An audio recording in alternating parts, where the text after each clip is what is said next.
Assalamualaikum warahmatullahi wabarakatuh. Selamat malam Bapak Anang Firdaus selaku dosen mengampu mata kuliah studi Al-Quran dan teman-teman akuntansi kelas B yang saya sayangi. Kami dari kelompok 10 yang beranggotakan 1. Kamelia Rizky NIM 21404060, 2. Saya sendiri Wulandari NIM 21404061 dan Alwi Bayi Pamungkas NIM 21404062. Di sini kami akan menyampaikan materi yang berjudul Kandungan Al-Quran tentang Akidah, meliputi tafsir Al-Quran, surat Al-Fatihah, dan surat Al-Ikhlas. Mari kita simak bersama-sama penyampaian materi dari kelompok kami. Baik, poin yang pertama yaitu terkait kandungan Al-Quran tentang akidah. Secara etimologi, kata akidah diambil dari kata dasar al-aqidah yang artinya ikatan. Sedangkan secara terminologi, akidah adalah perkara yang harus dibenarkan oleh hati dan jiwa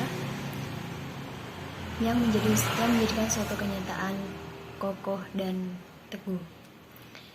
Atau dengan kata lain, akidah yaitu keimanan yang tidak terkandung keraguan apapun pada orang yang meyakininya. Selanjutnya ada ruang lingkup akidah.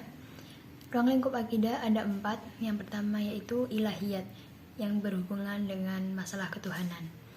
Yang kedua nubuat yang berhubungan dengan para utusan Allah yaitu Nabi dan Rasul Allah.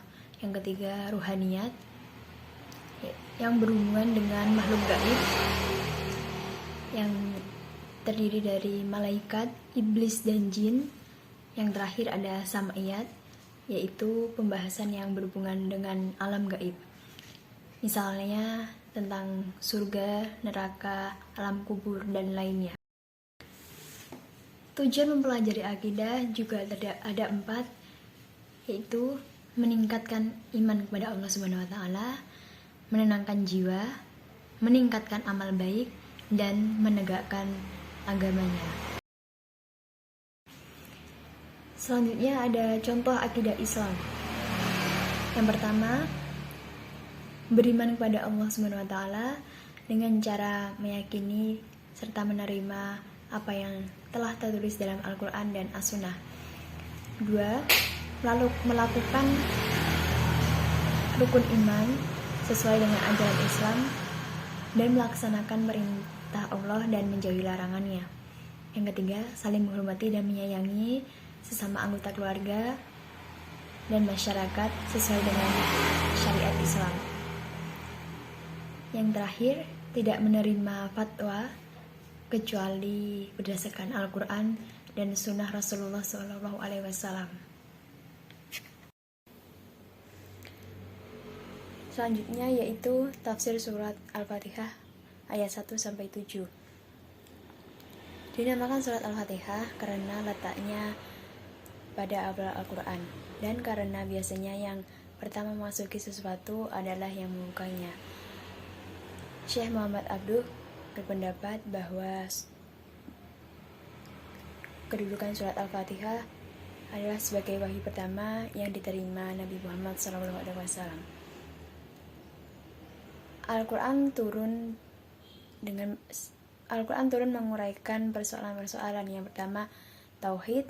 2. Janji dan ancaman. 3. Ibadah yang menghidupkan tauhid. 4. Penjelasan tentang jalan kebahagiaan di dunia dan di akhirat dan cara mencapainya. 5. Pemberitaan atau kisah generasi terdahulu.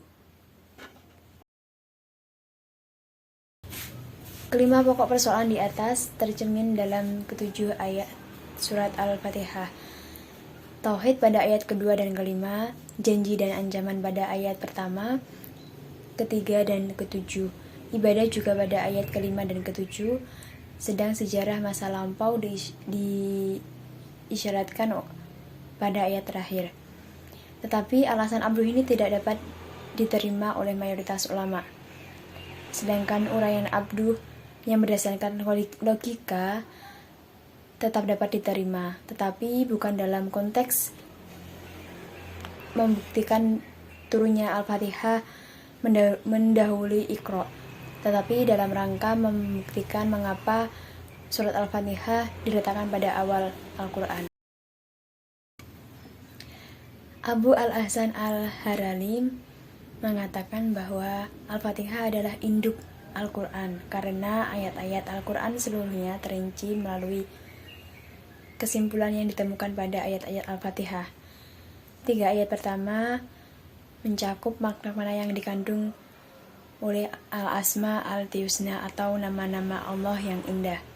Ketiga ayat terakhir mencakup segala yang meliputi urusan makhluk dalam mencapai Allah dan menoleh untuk meraih rahmatnya serta mengesampingkan selainnya. Tafsir Surat Al-Ikhlas ayat 1-4. Surat Al-Ikhlas memiliki arti memurnikan keesaan Allah. Surah ini diturunkan di Mekah dan terdiri dari 4 ayat. Sebab diturunkannya surat Al-Ikhlas yaitu karena banyaknya orang-orang yang menyembah kepada selain Allah Subhanahu wa taala.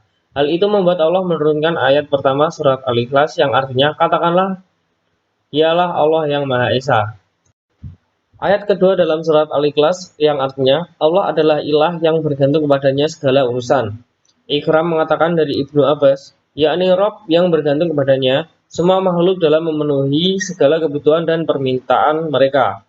Ar-Rabi ibn Anas mengungkapkan, dia adalah Rob yang tidak beranak dan tidak diperanakan. Seakan-akan dia menjadikan ayat setelahnya sebagai penafsir baginya, yaitu firman-Nya dalam surah Al-Ikhlas ayat 3. Firman Allah Ta'ala dalam surat Al-Ikhlas ayat 4 yang artinya, dan tidak ada seorang pun dengannya.